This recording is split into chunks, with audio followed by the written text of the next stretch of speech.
Good morning. Welcome to First Parish Unitarian Universalists of Medfield. We are so pleased you're all here this morning, and welcome to all of you who are joining in on Zoom. This congregation first gathered in 1651, settling here on this land that was and is still now the homeland of the Nipmuc Nation, who inhabited this area for thousands of years. Their land was taken by force, and their lives were oppressed by the European colonists who settled this town, this state, and this nation. However, despite this atrocity, Nipmuc descendants continue to live here today. As Unitarian Universalists, we are called to name the wrongs committed against Indigenous people and to work to dismantle the systems of oppression that continue to harm Indigenous people today. Holding all of this in our hearts, we welcome you to this place. Here we search for truth and understanding.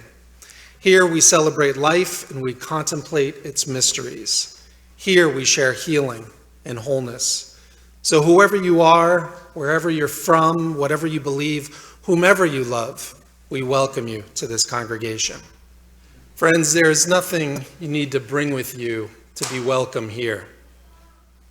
There's no right beliefs or proof of citizenship, no eternal optimism or clarity of conviction, no boundless courage or endless expertise.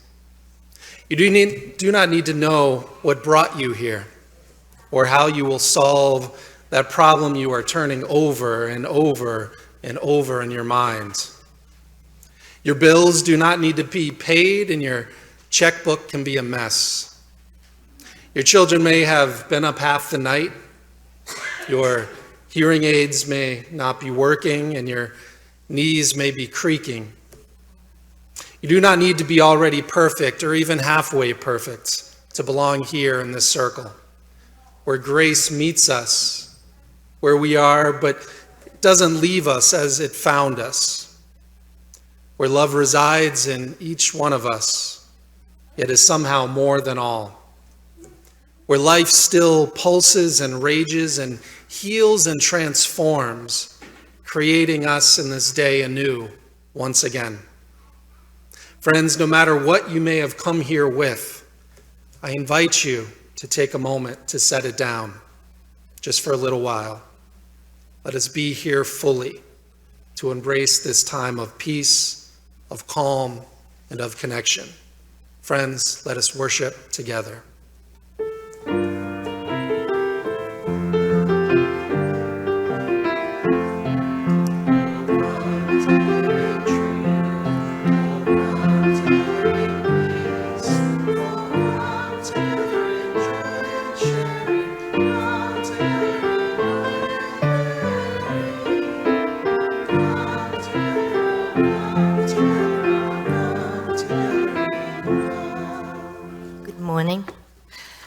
Our chalice lighting today is by Rachel Hayes, and it's called To Bear Love into This World.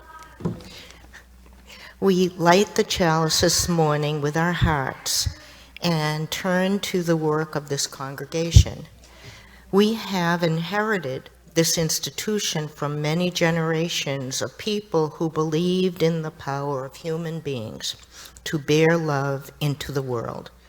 We carry this tradition for those who find comfort, inspiration, and joy within its real and virtual spaces. We tend the spark of imagination and hope for the world to come.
Please rise in body or in spirit for our opening hymn. It's number 10, Immortal Love.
Please remain standing for our unison covenant. Today we'll be reading lines 1, 2, and 6. Love is the foundation and spirit of our congregation, and we declare that every person is inherently worthy and has the right to flourish with dignity. As people of goodwill, we covenant with one another to share our joys and sorrows and care for one another in a connected and nurturing congregation. You may be seated. All right, well, now I'd invite all the children forward for our moment for all ages. All right, well, I'm going to share with you all one of my favorite books. This is Old Turtle and the Broken Truth.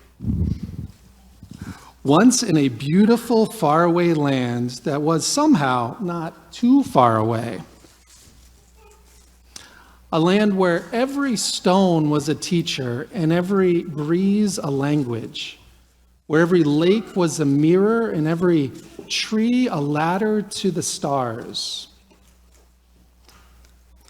Into this far and lovely land there fell a truth. It streaked down from the stars, trailing a tail as long as the sky. But as it fell, it broke. Well, one of the pieces blazed off through the night sky, and the other fell to earth in the beautiful land.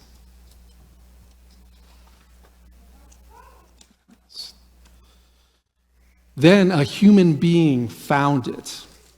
He was walking slowly, listening to breezes, gazing at beauties above and below and all around him, when he found that broken truth.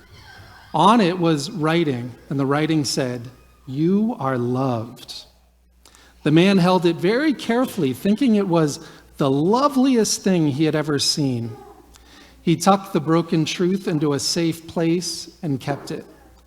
Sometimes he would take it out and admire it, and the truth sparkled just for him and whispered its message to him alone, and the man thought he had never felt so proud and so happy. Thank you. Well, after a while, the man and his people did not hear the language of breezes and stories anymore, but heard only their truth.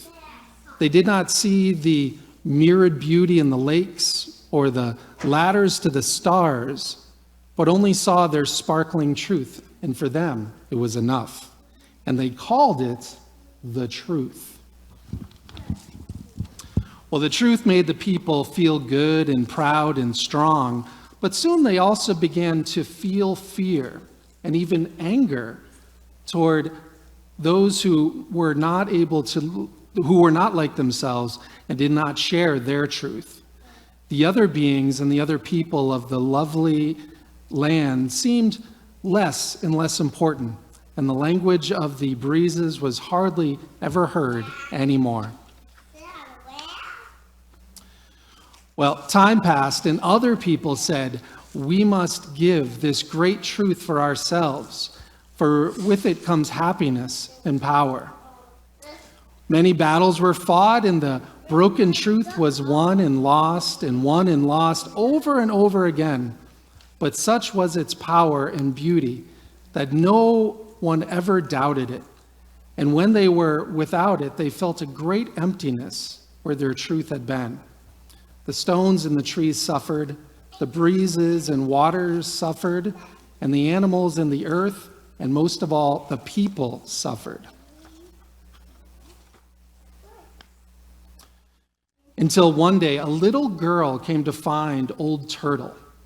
She had traveled very far and crossed the mountains of imagining and the rivers of wondering why. She had found her way through the forest of finding out, and when she had grown tired, she had ridden on the backs of animals or the wings of birds, and they had helped her find her way. Finally, they came to a great hill in the very center of the world. From there, the little girl thought she had never seen so far or seen so much beauty. But when she saw Old Turtle, she could hardly speak. She simply looked with eyes full of wonder. "Why have you come so far to find me, little one?" asked Old Turtle. Her voice rumbled like the faraway thunder, but was soft as the breeze through a caterpillar's whiskers. "I wanted to ask a question," answered the little girl. "Where I live, the earth is sore, and people are suffering, and battles are fought over and over and over again. People say it has always been this way and will never, ever change. Can it change, Old Turtle? Can you make it change?" Well, Old Turtle spoke. "The world you describe is not the world that has always been, little one." Then Old Turtle told of how the people had found the broken truth and suffering and all that it had caused.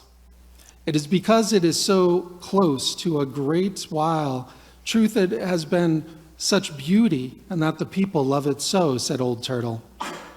"Is it the lost portion of that broken truth that the people need if the world is to be made whole again?" "But where's that missing piece?" asked the little girl. "Can we put the truth back together again?"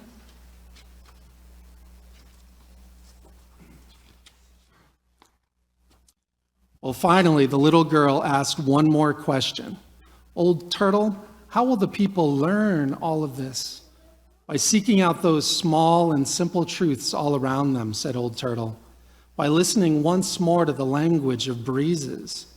By learning lessons from stones and animals and trees and stars. Even turtles," she chuckled, "and little girls. Now, little one, it is time for you to go, to return to your people and tell them what you have seen and learned, and to help them mend their broken truth. Take this with you," said Old Turtle, as she placed something in the little girl's hand. "I've saved it for a very, very long time, for someone just like you." The little girl looked at what Old Turtle had given her. It was a kind of stone, a mysterious, beautiful stone. It was lovely to touch, and it made her feel good just to hold it.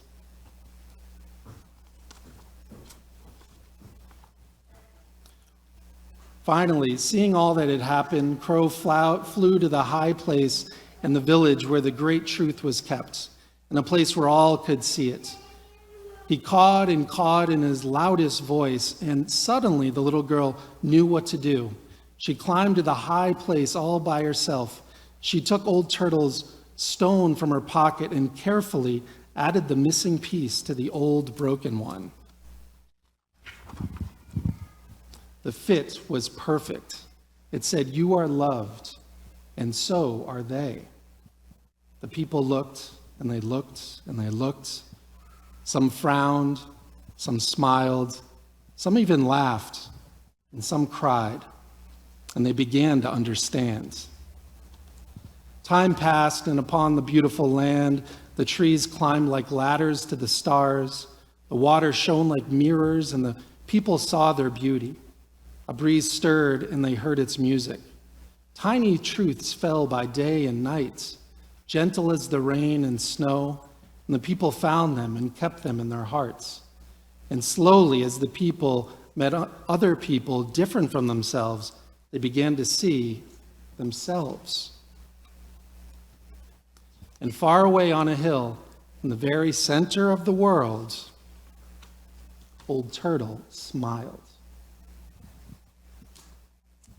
So what do y'all think of that story? You love it? Why do you love it? It's great. I love it. Turn 2 pages at once. Well, yes, that's right. It's a very long story, so we only read part of it. That's right. All right, well, why don't we head off to religious exploration and let's sing the children out as they go.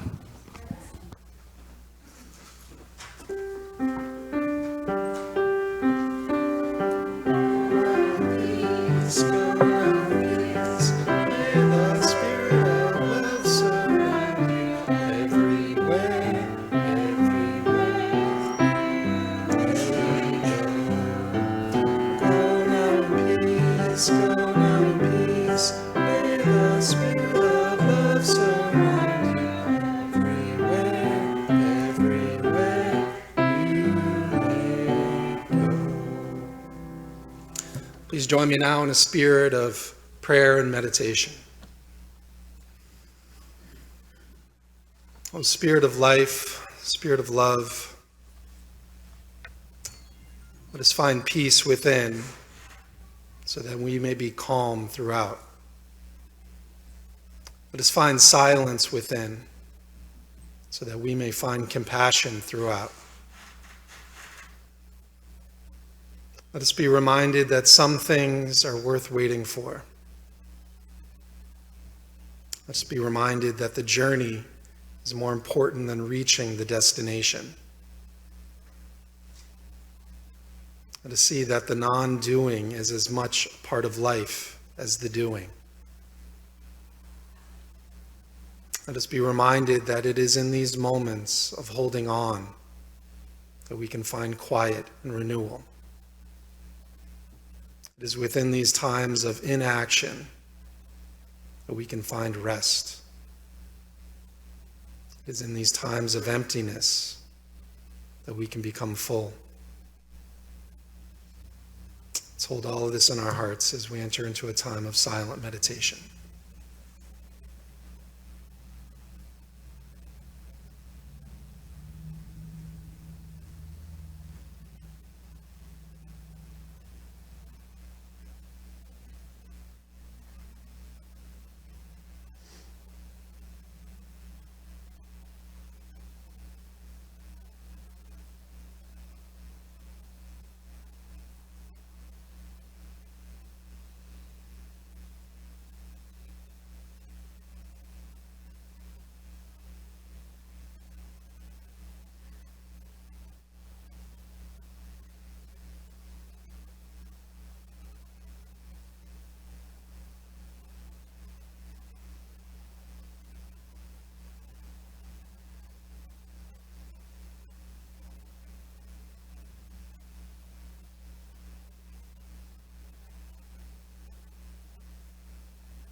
Amen.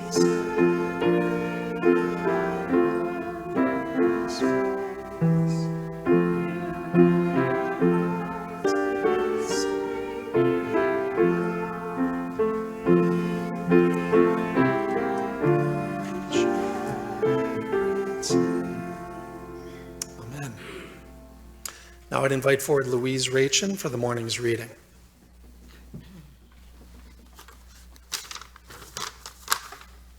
This morning's reading is Hopelessness in Bad Times by Howard Zinn.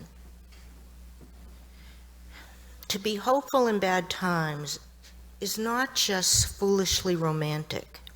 It is based on the fact that human history is a history not only of cruelty, but of also compassion, sacrifice, courage, kindness. What we choose to emphasize in this complex history will determine our lives. If we see only the worst, it destroys our capacity to do something. If we remember those times and places, and there are so many, where people have behaved magnificently, this gives us the energy to act, and at least the possibility of sending this spinning top of a world in a different direction. And if we do act in however small a way, we don't have to wait for some grand utopian future. The future is as infinite succession of presents, and to live now as we think human beings should live, in defiance of all that is bad around us, is itself a marvelous victory. Thank you, Louise. Well, friends, this morning we come together here at First Parish to celebrate this wonderful community. I know for so many of us, this place means the world to us. The sacred community helps give meaning to our lives. Together we celebrate the joys of our lives, and we hold each other when we hurt. This is the place for so many of us that feels like home. You know, it's amazing how church communities like this one can provide sanctuary and support and help us make sense of this crazy world we're living in. These are the places that are worth taking care of, worth putting our time, talent, and treasure into maintaining, both for us and for future generations to come. Communities like this are special. They're worthy of our love and care. You know, this morning I'd like to tell you of one such place that was really important to me when I was growing up. See, when I was a teenager going through a really hard time in my life, I attended Row Camp. This is a 3-week Unitarian Universalist summer camp out in the Berkshire Mountains. This place was where we angsty and angry teenagers would come together to be part of a beautiful community that truly held and nurtured us. This place was immensely important to me. It meant the world to me to be able to leave my small town where I was the lonely outsider and come to this camp where I was surrounded by like-minded weirdos, you know, those who loved me for all that I was. Every night we would gather in the chapel for our evening worship service. These services were done Quaker style, where everyone was encouraged to speak only when and if the Spirit moved them. I remember one worship service in particular. Instead of gathering there in the chapel, we were invited to go into the large open fields where this enormous bonfire had been built. The service happened toward the beginning of our camp experience, and everyone came to that fire with their armor fully in place. You know, we came with our tattoos, our leather jackets, our scowls, and our bad attitudes. We came not knowing what to expect or whom to trust, if anyone. We came in various ways broken by the world. Well, when we entered that circle, gathered around the bonfire, we began chanting the old UU song, Spirit of Life. You could see the faces of other teenagers as their defenses slowly came down. Then we were asked to think about something in our lives that we wanted to let go of. We were invited, when we were ready, to walk up to the fire and say, Spirit of fire, I release to you my need for acceptance by my peers. Or, I give to you my feelings of rejection from not feeling loved by my parents. Or, I let go of the pain of the death of my little brother. And one by one, I watched as kids with mohawks and too much eyeliner, they let go of their artifices, break down in tears, and release to the fire that which was holding them back. It was truly a sight to behold. Well, when it was my turn, I slowly walked up to the fire and said, Spirit of fire, to you I release my need for approval from others. And in doing so, it immediately felt like this weight was being lifted from my shoulders. See, all this time in school, I just wanted my peers to accept me, and I was willing to go to the ends of the earth to make that happen. But now, I felt like that burden had left me. People could accept me or not. It no longer felt like something I needed to control, because I knew that I couldn't. For the first time in a very long time, I felt like I was returning to who I truly was. And as I looked around that circle, I saw the others who just a short time ago had come with their shields firmly in place, now crying and laughing and hugging one another. No one really cared about who was cool anymore. We just cared that we were together in this beautiful sacred space. Now, this experience transformed me as a young person to a place where it was okay to be who I truly was, to not worry so much about what others think, to learn how to truly love myself. And the wonderful thing was, it had done the same thing to so many others around that circle. The next few weeks in that place were a truly special time for us, as together we learned to live in our own beloved community. That place helped me get through a very painful period of my life, a period that I wasn't sure I was going to make it through all on my own. And for that, I am eternally grateful. That is the power that is offered by sacred communities. But at Row Camp, we were also expected to take care of the place. The counselors didn't do everything for us. No, we all had jobs to do. We were expected to help prepare all of the meals, to set the tables, to clean the dishes, to mop the floors. Once a week, we had a community work day where we all worked for hours, picking up our mess and thoroughly cleaning the place. We cleaned toilets and sinks. We sanitized the showers. We vacuumed and swept, for we knew that we would only get out of this place however much we put into it. We angsty teenagers learned to take pride in that community. We took ownership of this space, for this was our camp. This was our home. This was the place that, for so many of us, literally saved our lives as we struggled to overcome our personal demons. This is where I learned what a sacred Unitarian Universalist community is all about. And friends, so it is here at First Parish Medfield. For so many of us, this place has transformed our lives. This place has brought us together to form the most beautiful friendships. This place has provided a place of shelter and refuge. This place has taught us how to laugh, how to cry, how to love. This place is truly saving our lives every day. And I know I am so grateful to be part of this church community, as I'm sure all of you are as well. But like all things in life, those things that we care the most about are the things that we must take care of. You know, over the years, I've heard so many of you talk about what this church means to you. I've heard you talk about your need for community, for connection, for support, for good friends.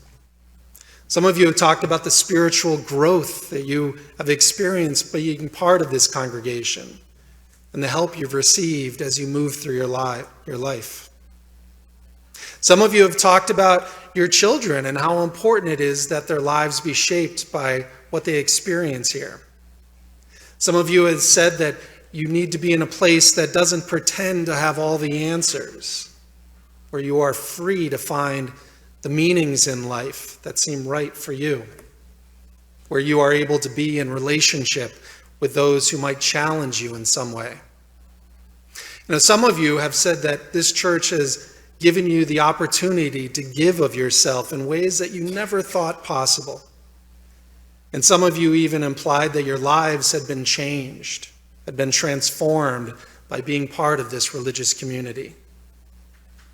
Rem Stokes says that, quote, "Buying things for myself gave me pleasure but not joy. Joy," he says, "comes when our money goes to things that have real meaning in our lives." Well, it's apparent that this congregation has brought a deeper sense of meaning into the lives of many of you. And therefore, it seems to me that you'll want to take care of this congregation in the best way that you can. You know, it's not easy belonging to this church. We have expectations of you that you probably won't find in churches who are heavily endowed and have facilities that are already paid for and enough staff to oversee and run all of the programs being offered. I'd like to tell you something.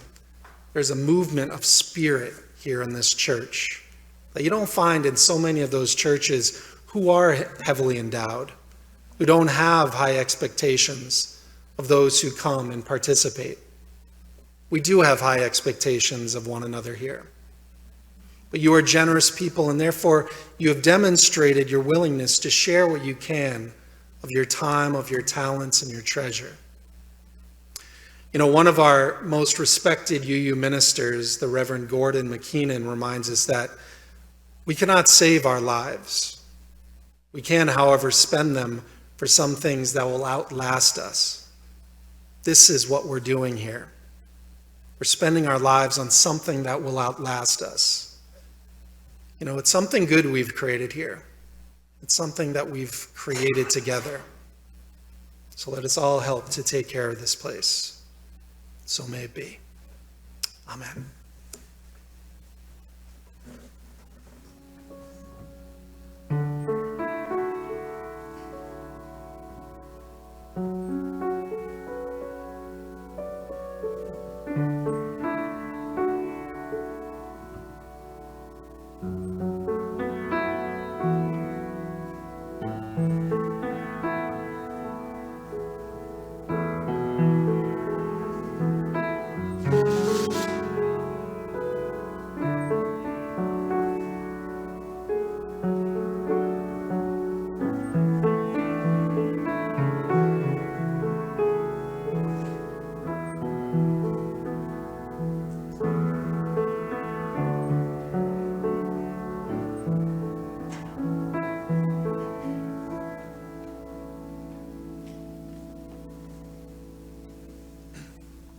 Now I'd invite Fritz Fleischman forward to introduce the offering.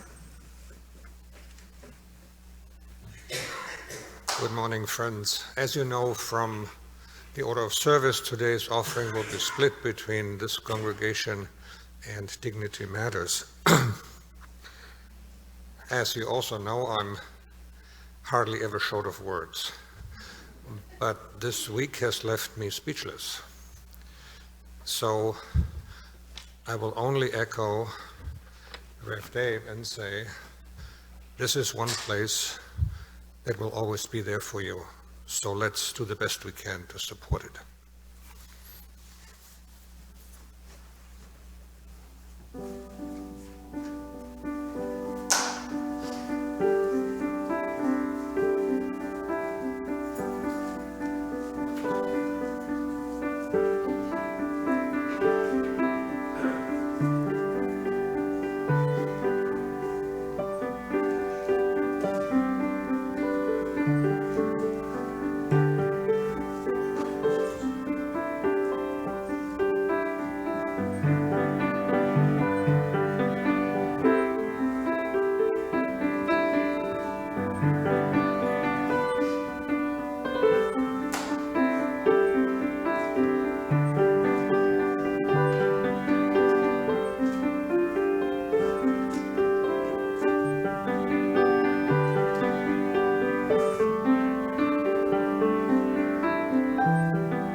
Please rise in body or in spirit for our closing hymn, Meditation on Breathing. It's number 1009 in your teal hymnal.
Beautiful.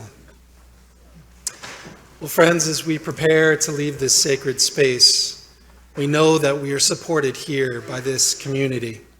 We're blessed by our covenants, uplifted in mind and renewed in spirit. So let us go forth with courage and in peace to meet the days that come. Amen.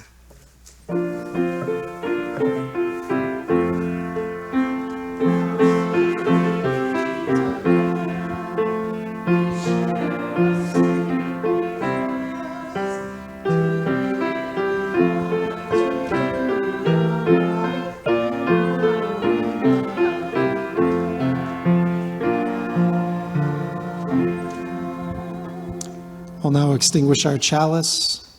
May its light and warmth stay with us until we meet again. Here ends our worship. Let our service begin.